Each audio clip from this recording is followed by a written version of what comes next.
Good morning, friends. Welcome back to Astrology Today and Tarot. My name is Mel Rose. This is the Tarot portion of the second half of my daily astrology vlog, which you can check out on my other channel, Astrology Today with Mel Rose. Over there, you'll find a description of the day's astrology as I have spelled it out here. Here, I will discuss the tarot card that sits on the side of the page, and then I'll play another card that, in the context of the day's astrology, may just give us something more to think about. So, let's get into it. The card that currently sits on the side of the page is the Seven of Swords, and it is here because it corresponds in astrology with the third decan, or the final 10 days of the sun's transit here in the land of Aquarius. Aquarius is an air sign. Swords in tarot represent air element symbolism, and air element symbolism has to do with the intellect and rationale, how and what we think, plan, and communicate. And so we come to the Seven of Swords, and we see somebody in a mode of deception or trickery, right? This person appears to be looking over their shoulder, maybe making off with, they're looking in a different direction from where they're walking, right? Making off with more swords than they can probably handle on their own, right? So this is an indication of theft. And when you think of thoughts, plans, and communications, theft is really often just expressed as lying, right? So again, a very George Santos vibe to me, just because he's so popular in the news right now. Very much about sort of representing ourselves by ideas that are not our own, or, saying that we've been places and done things that we have not actually been or done, so that we can get the recognition and support that we would like to have. Sometimes we feel pressure to be dishonest in order to get what we want, and sometimes we sort of move forward with our dishonesty, hoping that people will overlook our lies and see our worthiness beneath it, right? But, there's the difficulty that comes with that. And you can ask George Santos about that right now, because, he's been caught out in many lies. He's told many big whoppers, right? Things that are absolutely unbelievable. He's lied about everything from his qualifications to be where he is in the House of Representatives, to like tragedies that he has endured, just to sort of make it clear that he's qualified to have opinions about things that he may not really be qualified to have opinions about at all. So, the difficulty with lying is that there's always somebody who is going to catch you out. There's always somebody who knows that you didn't tell the truth. And so you're always going to be looking over your shoulder, wondering when people are going to find out about this one particular thing that you've been dishonest about, or that you've misrepresented yourself, okay? So, ideally, and we all engage in some deception from time to time, but ideally we come to a place or a point in our lives where we realize that being dishonest about anything at all is really more trouble than it's worth. We have a lot of stories to keep up with, and hopefully we can just speak the truth and say, well, I don't have experience with this, but here's what I think we can do, right? Okay, and so with that said, I'm going to go ahead and turn this card over. This is from my new Ethereal Visions Tarot, the Luna edition. So you can see, oh, it's very sparkly and holographic. We got the Ace of Cups today. What a beautiful card. I love that. So the Ace of Cups is the Ace of Cups. So Cups is about our emotional life. It's about how things feel to us, our relationships, what we love, what's happening on the intuitive level in our hearts and minds, and somewhat about our habitual ways of being, right? How it feels to be us in our body. The Cups is very closely related to the moon that way. It's just really about how things feel, and then sort of what comes up as a result of what you feel as well. So Ace of Cups sort of covers that whole gamut, and it's a beginning, it's a starting point, and it really speaks to me of the bottomless well of love and regard that we have to give in life, to ourselves, to other people.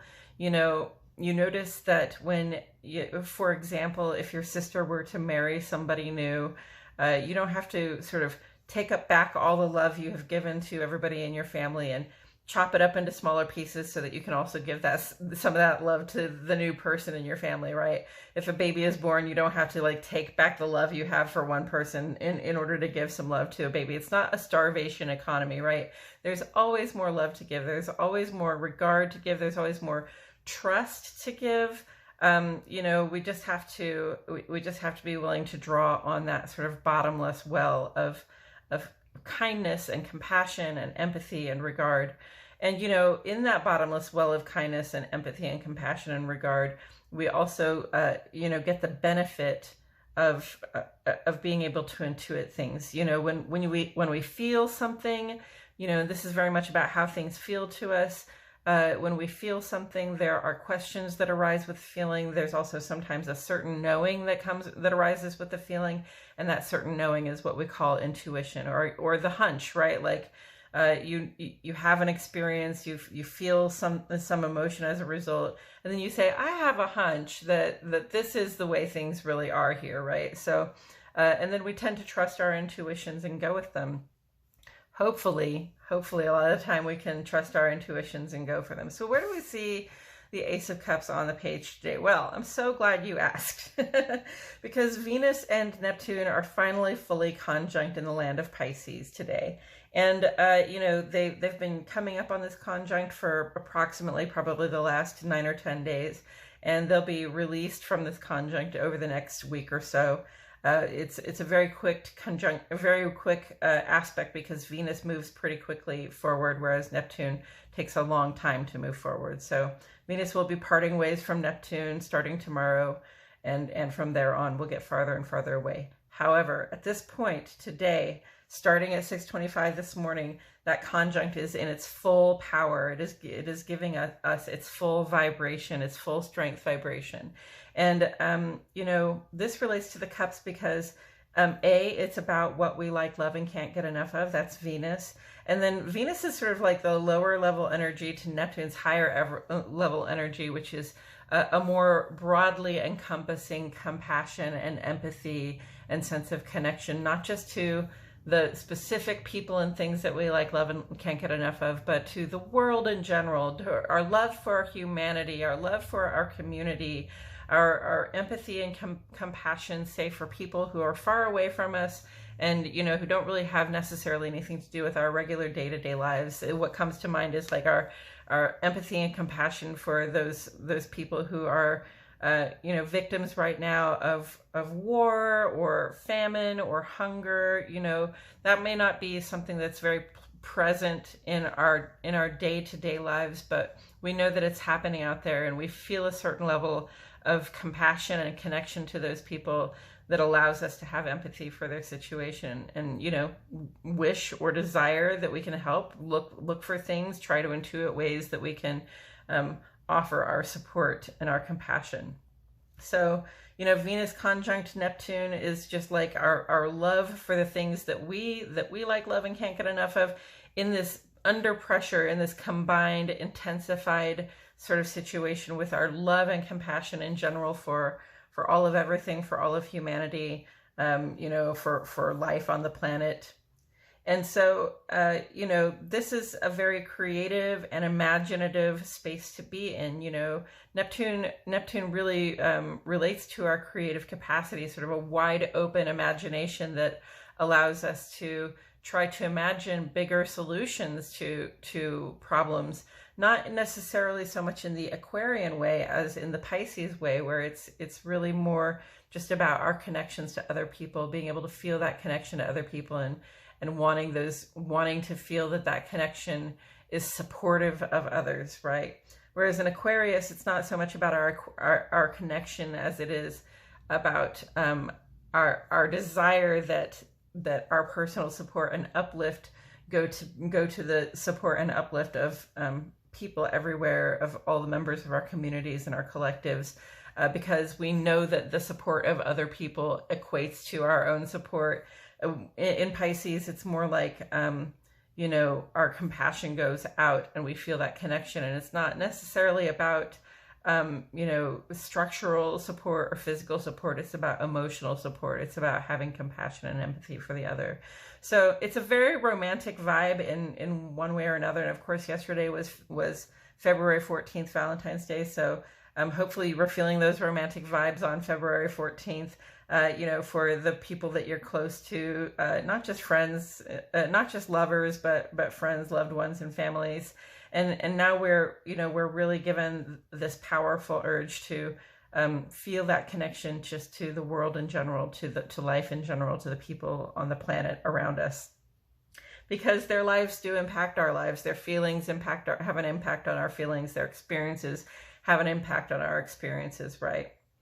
So that's the Ace of Cups on the page today. And we can see that these are also square both to the Moon and Mars, where Moon and Mars have been in opposition to each other for about a day.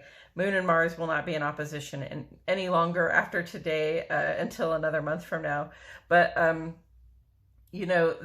Moon opposite Mars really gives us this vibe where we feel impatient and impetuous and perhaps this desire in our personal lives or from the heart to just sort of reach out and take whatever it is that we want, to go after it, to pursue it, regardless of anything that might be getting in our way.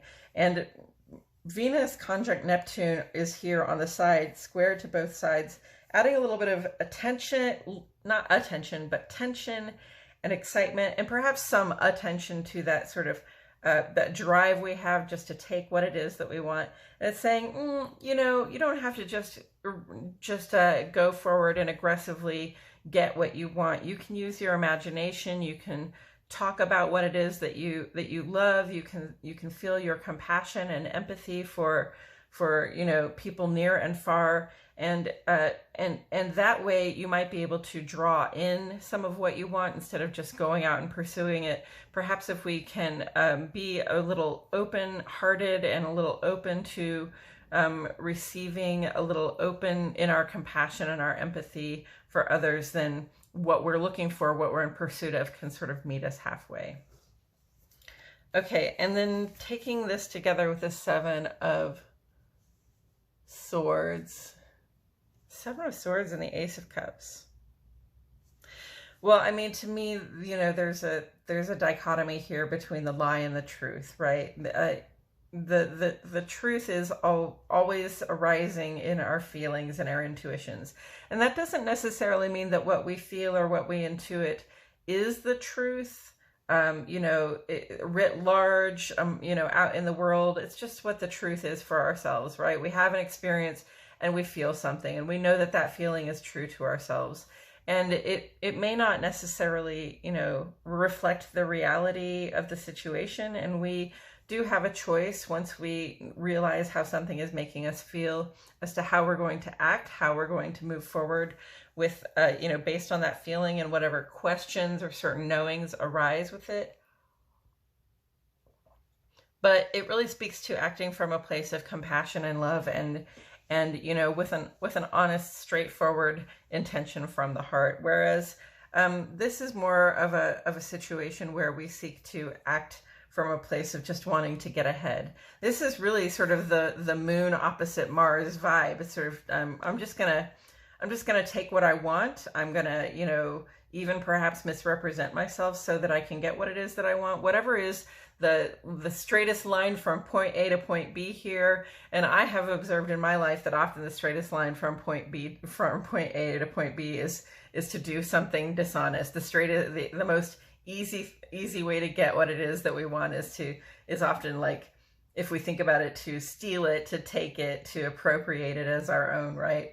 But that is dishonest, right? So there are problems that arise with misappropriating things that don't belong to us, that are not our ideas, that are not a part of our cultural upbringing, and that are not part of our personal experience, not part of our personal qualifications as a human being, right?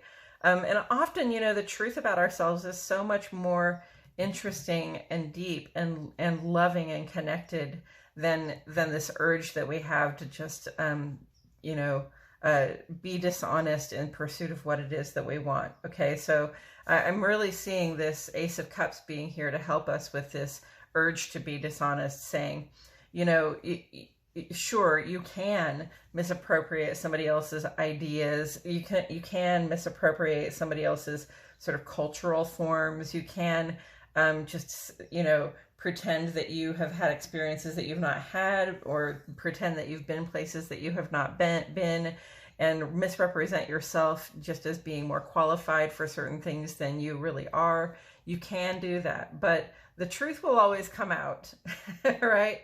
And also the truth of who we are as human beings is often just so much more, again, like I said, interesting and connected, right? I have this feeling that George Santos would be a much more effective person. I mean, obviously he has a lot of drive, and he has a lot of ambition, and you know, the truth of that person is that he could probably be just as successful sort of running for office and, you know, gaining the goodwill of the people by being honest about himself and his own experiences and what he loves and why he loves it, his sense of connection and empathy to the world at large, right? He could probably gain as much interest from his electorate by being honest about himself as he has by being dishonest about himself, and create a lot less trouble for himself because he told the truth. So, you know, tell the truth about yourself and still be willing to pursue or try to call in what it is that you want.